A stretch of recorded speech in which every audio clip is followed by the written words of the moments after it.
Hey Meeting Street, it's Miss Gasaway here. Today is Wednesday, May 13th, and I hope you guys are having a great week. We're right in the middle of the week, and Monday we began learning about an animal. We learned about some different facts about giraffes, and we did a read aloud called Giraffes Can't Dance. And then yesterday, we started talking about how animals make different sounds, and we even put a song to it. And then we looked at how many syllables animal names have. So we had a couple different examples. Today we're going to start with our song from yesterday, just to review. And then we're going to talk about high and low sounds. Now, when we begin this song, I'm not going to have the words on the screen, so I want you to follow along as best as you can remember. So if all you want to do is do the animal sounds instead of singing the words, that's fine too, but I want you to at least be doing the animal sounds. We're going to start with the cat, then we'll go to the dog, we'll do the cow, and then the pig. Here we go.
I hope you guys were able to remember all of those animal sounds.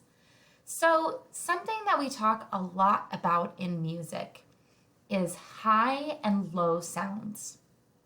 So in music and in life in general, you're going to have a lot of sounds that sound high-pitched.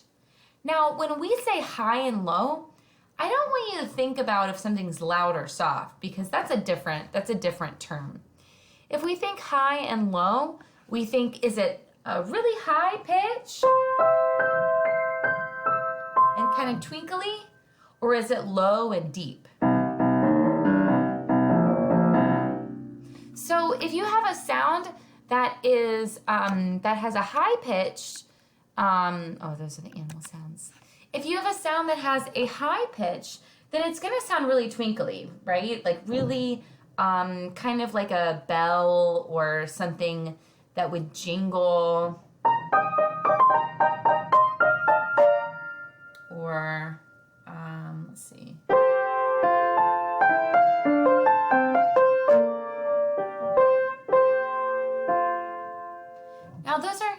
sounds. I could do them loud or soft too. Nice and soft. Or I could do it really loud.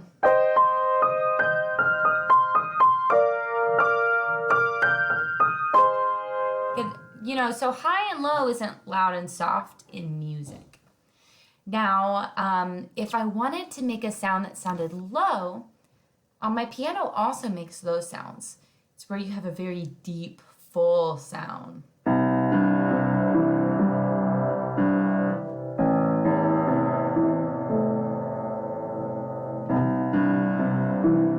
It's very low. It's very, I always think of it as sounding very full, a low sound. So again, if it's high, it's up here.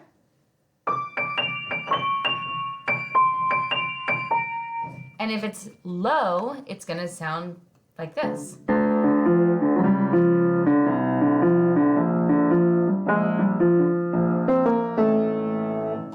So before we move on to our animal sounds, what I want you to do, well, actually, our segue into our animal sounds is going to be, we're going to go through each of those verses of the song we learned yesterday. And I want you to identify if each animal sounds high or if they sound low. So here's our first one, our cat.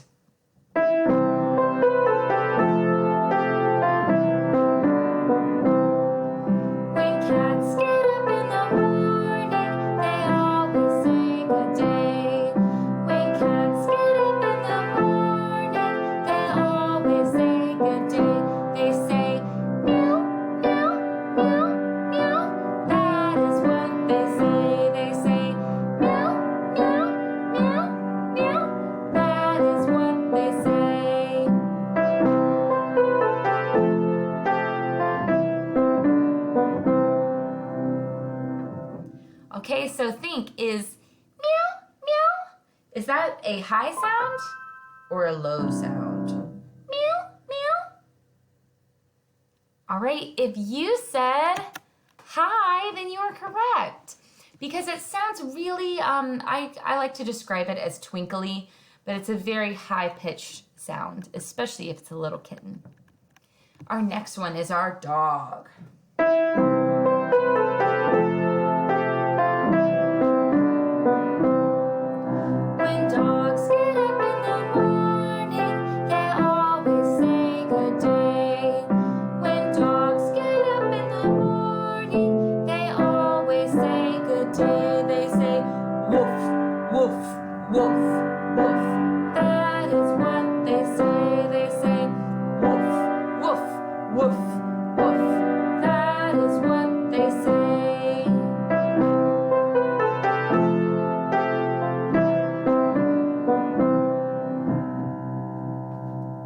So think about this one.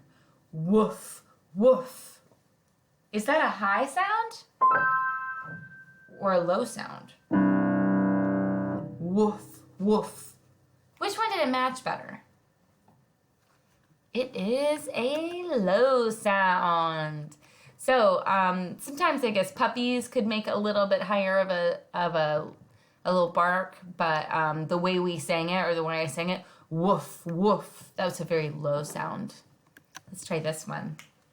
Our cow. All right.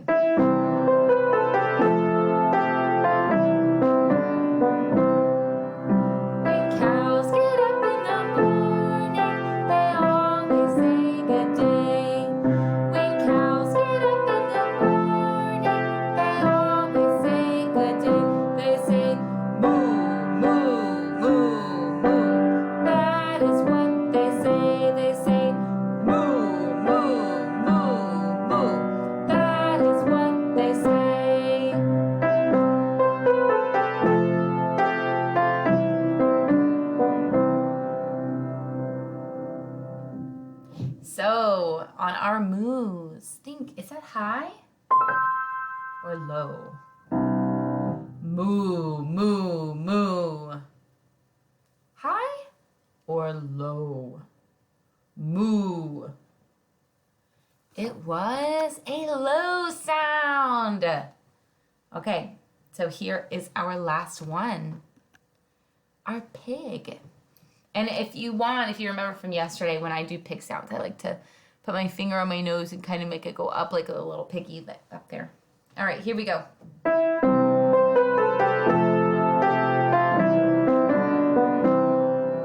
When pigs get up in the morning, they always say good day. When pigs get up in the morning, they always say good day. They say oink, oink, oink, oink. That is what they say. They say oink, oink, oink, oink. That is what they say.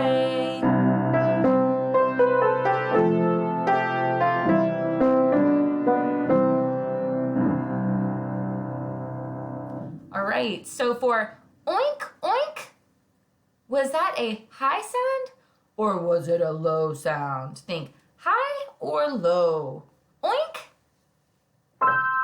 or it was high. So I hope you guys were able to recognize whether or not those sounds were high or low. So animal sounds can be high and low, and so can voices. But let's see a couple more animal voices that were not in our song. Ooh, we have all these cuties, these little chicks. I don't know if you call them chicklets. I've heard, maybe that's a candy. Never mind. Okay, so these are little chicks, and they're so cute, and they have these peeps and these tweets. They go tweet, tweet, tweet, tweet, tweet, tweet, tweet, tweet, tweet. If you've ever heard them, they're so cute. So think, are those tweets or peeps, are they high sounds or low sounds? Tweet, tweet, tweet.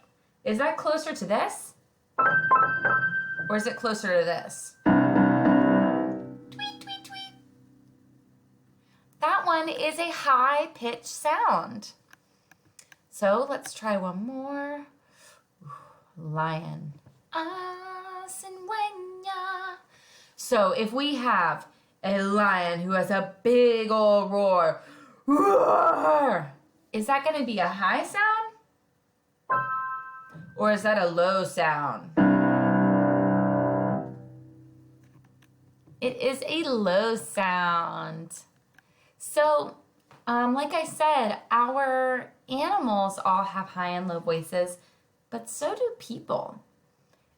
There's a very famous story called Goldilocks and the Three Bears. And in that book, whoever's reading the book, the narrator, likes to try to describe the bears' voices when they find that Goldilocks has been in their house. So Goldilocks goes into the bear's house, messes with all their stuff, and they come home and Father Bear goes, "Somebody's been eating my porridge." Now, Father Bear is the biggest bear, so he has the lowest voice. Whereas Mama Bear is right in the middle because she's medium sized, and she says, "Somebody's been eating my porridge too." And at the very end of the book, Baby Bear, who's the tiniest, has the highest, squeakiest voice. He goes, "Somebody's been eating my porridge and it's all gone." So a lot of times you can tell by the size of an animal if it's going to be high or low. It won't always work, but sometimes it does. We're going to continue talking about animals and different sounds tomorrow. I hope you guys have an awesome day. See you later.